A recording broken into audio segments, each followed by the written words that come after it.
1998, Munich makes a decision. Build the greatest driving machine the world has ever seen. No turbos, no electronic tricks, no apologies. They never quite managed it again. This is Horsepower Stories. Let's find out.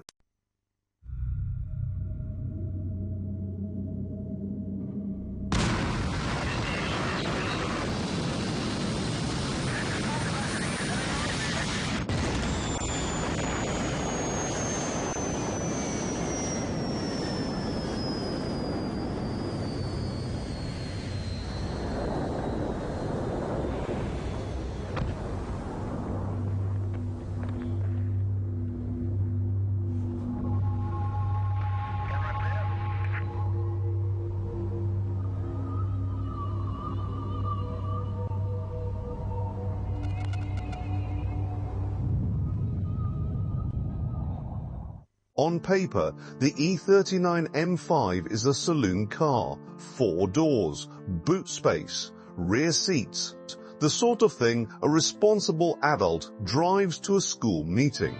Underneath that perfectly sensible exterior, a 4.9-litre naturally aspirated V8, hand-assembled, individual throttle bodies, titanium connecting rods, a forged crankshaft, 400 brake horsepower, inside a family saloon.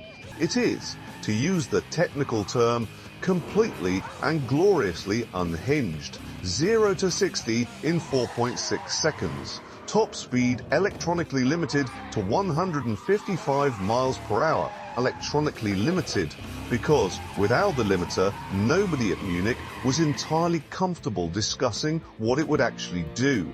Car and driver called it the best car in the world, not the best BMW, the best car in the world. Then iDrive arrived, turbos arrived, electric steering arrived.